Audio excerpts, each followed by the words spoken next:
Hello Tower Gaming players, this is Evan Jarvis, also known as Gripst, and welcome to part 8 of my multi-table tournament guide.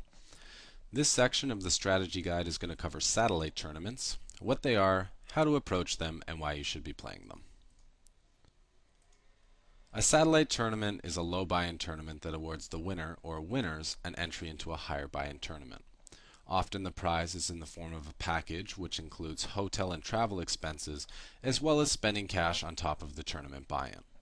All this added value can make for a very enjoyable vacation should you be lucky enough to win a package via satellite. Moving on from live packages, or in some cases towards them, there are satellites which award seats to bigger satellites. The main difference between a satellite tournament and a regular MTT is that while in a regular tournament your goal is to make the top 3 and accumulate a tournament winning stack, in a satellite your goal is simply to make the money, and your stack size when you reach the money is irrelevant. Just about everyone is familiar with the Chris Moneymaker story, where in 2003 an amateur player turned a $40 investment into $2.5 million. Moneymaker did this by initially winning a $40 super satellite, which gave him a seat to a World Series of Poker main event satellite. He then managed to place in the satellite, which awarded him a $10,000 seat plus travel and accommodation for the main event. Finally, Moneymaker completed the Cinderella story by winning the granddaddy of all poker tournaments, and that's what made poker appeal to the masses. Now, the Moneymaker story is obviously the exception rather than the rule, but it is still very common to see satellite qualifiers eventually emerge as the winners of major tournaments. If you want to take a small investment and turn it into something huge, your best route is to try your hand at satellites and super satellites to big live events like GSOP Live, the European Poker Tour, and of course the World Series of Poker. Satellite tournaments come in 3 formats. The most common is known as a mega or a last chance qualifier, where a large number of seats or packages are awarded. Typically 20 to 200 places are paid in this type of satellite. Another very common format for satellites in both live and online settings is winner take all satellites, where only one seat or package is given out. And finally, quite possibly the best format for players with a smaller bankroll is the step system. Step satellites are exactly what the name suggests, where you begin with a micro buy-in tournament and try to make it to the next step by placing the top 10 or 20% of the field. If you move on to step 2, you would repeat the process until you make it to the final step where a live package is awarded. On some sites, it takes 3 steps to win a seat, on others it takes 7. The great thing about step satellites, though, is that you can jump in at any level. Say you have no interest in starting at a $2 tournament, but you'd like to play against some weaker players. Jumping in at step 3 will put you in a great position to win a seat. Whether you are a regular tournament player or a recreational player, you should definitely give satellite tournaments a try. Believe me when I say there's nothing more exhilarating in poker than being part of a 5 or 10K live tournament. And for the average player, pros even, the buy-ins are too expensive, and satellites are a great way to limit your risk while still maintaining a shot at that 7-figure payday. Satellites also have much weaker fields than regular tournaments, and players don't adjust properly to the dynamics that are unique to satellite tournaments, which will give you a major edge. Now that you know what each type of satellite is, I'm going to go over how you should be adjusting your general tournament strategy to maximize your odds of winning. First, we'll look at satellites with multiple winners.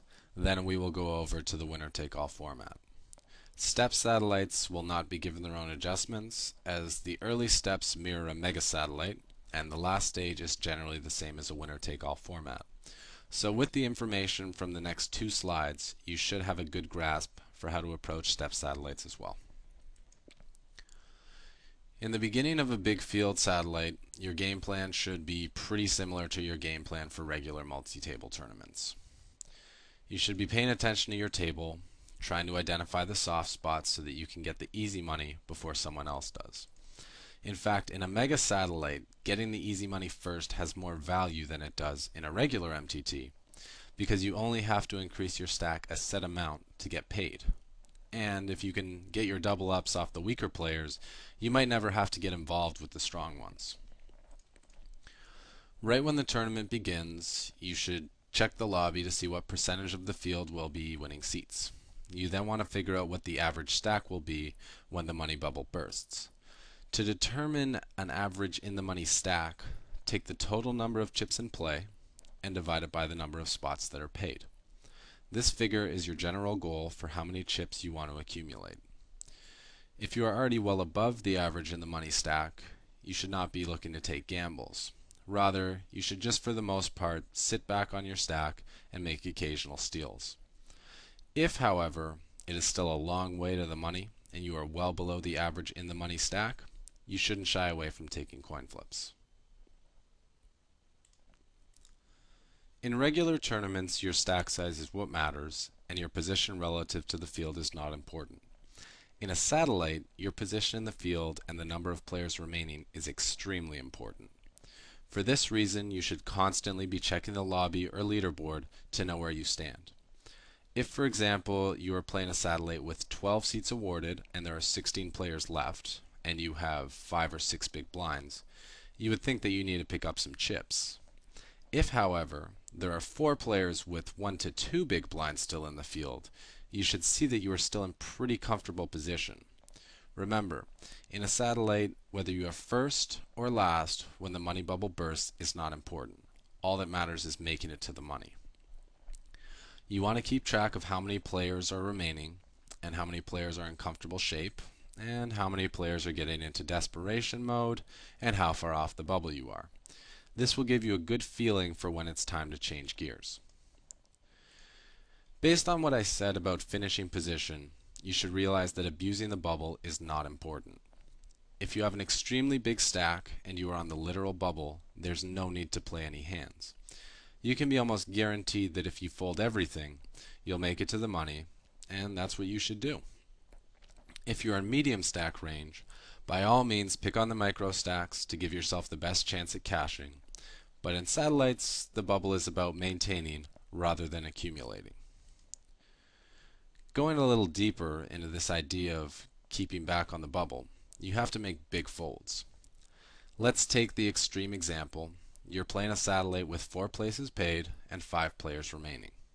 You have 50 big blinds, the chip leader has 60 big blinds, medium stack has 10 big blinds, and the other 2 players have 2 big blinds each. It's folded around to the small blinds, who happens to be the chip leader, and he moves all in. You're in the big blind and you look down at pocket aces. The correct play here is to fold. Yes, you are supposed to fold pocket aces in this situation. If you call, you will probably be an 80% favorite to win the pot, doubling yourself to 100 big blinds. And while if you double up 80% of the time, you don't really do much to increase your chances of winning a seat. Only 1 more player needs to get knocked out, and 2 of them only have 2 big blinds. The odds of them busting out before you blind off 50 big blinds is much higher than the 20% of the time you'll get bad beat if you call with the aces and you run it all in. This, of course, is an extreme example, but the point is, in a satellite where you are in very good position to get a seat, the last thing you want to do is get involved with another big stack, even if you're a heavy favorite. Think about the percentage risk of busting out if you get bad beat or find yourself coolered, and compare it to the odds of cashing if you simply protect your stack and steal from the weaker, more vulnerable players. In the end, the decisions will be up to you for when you simply cannot lay a hand down. But by keeping an eye on the lobby, what kind of shape the field is in, you'll be able to make the most correct decisions. As a quick recap, in the big field megas, your goal should be to get to the average in the money stack. Going over is of course okay, but not if it means taking a huge risk. The payout structure and the blind structure are extremely important to watch, and your willingness to gamble is based on your odds of making it to the money and how many players are getting desperate. If you have great chip position, try to avoid confrontation as much as possible. And if you're short stacked but still high enough on the leaderboard to get paid, don't feel bad about sneaking into the money with a micro stack. Remember, in a satellite, all places pay the same amount. Now let's look at winner-take-all satellites where only one package is awarded. These satellites are a bit more similar to regular MTTs in that you're going for first place. The big difference is, however, that if you finish second or third, you'll be going home with nothing. In the early stages, you should stick with whatever your natural style is. Surviving and being in the tournament is still important, and so is accumulating chips. Whatever style works for you in regular MTTs should work for you in winner-take-all satellites in the early going. In a winner-take-all satellite, since there's no prize for second place, you have to be more willing to gamble than usual. The value of accumulating chips outweighs the value of survival, and thus being an active gambler becomes very important. Doyle Brunson's old saying that if he's going to put his children out there, referring to his chips, he wants to be prepared to back them up. This is not the type of tournament where you want to throw some bets out there only to give up on the end. Set a game plan at the beginning of each hand and be prepared to follow through with it. If it means firing 3 barrels, then make sure to put that last big bet out there. Losing big portions of your chip stack in a winner-take-all satellite tournament is disastrous and should be avoided at all costs. Even if it means putting it all on the line and being knocked out if your opponent says call, at least you give yourself a chance to win the big pots by following through, and these are the pots that can ultimately win you a package. Next off, you want to take your abusing of weak players to a whole new level. In this type of tournament, you have to win every single chip. Yes, all of them. This means that you should not pass up any opportunities to put the pressure on weak players. There are only so many weak players in each tournament, and it's always a limited time before they lose their chips. You want to try your hardest to pick up these easy chips before the other strong players get them, so that you can use them to outmuscle your tougher opponents. You should, for the most part, always be willing to take coin flips in winner-take-all satellites. Since accumulation outweighs survival, and coin flips are a great way to acquire a big stack, you should welcome them when they present themselves. Many players don't adjust properly to the dynamics of winner-take-all satellites, so having a big stack allows you to bully your way through the field, even though everyone should be playing with no fear. Unless you are playing in a satellite where nobody is ever defending their blinds, and you can chip up super easily without confrontation, you should be willing to take just about every coin flip that comes your way. It does take luck to win these things, but the bigger the coin flips you are willing to take on, the fewer times you will have to run good to accumulate all the chips. Unlike big field satellites and regular MTTs, there's no reason you should steer clear from fellow chip leaders in winner-take-all satellites. In fact, in a winner-take-all satellite, you should actually sometimes go out of your way to get involved with the other chip leaders for a couple of reasons. First off, the other chip leaders who aren't experienced in this format of tournament might want to avoid you unless they have a premium hand so as not to jeopardize their chip position. This will allow you to win all the small and medium pots, which can add a hefty amount to your chip stack. Secondly, if you're lucky enough to win a big pot against the other chip leader, you can become a runaway chip leader and in essence lock up the win well before the tournament is over. If, for example, 3 players have 10 big blinds, and you and the other chip leader have 40 big blinds respectively, and you take a coin flip with the other chip leader, you are in essence flipping to win the tournament with 5 players left.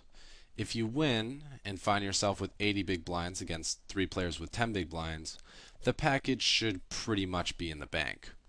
On the other hand, if you choose to avoid the other chip leader and work with 40 big blinds, it will be significantly more difficult to put the extreme pressure required on the short stacks to have them roll over and die.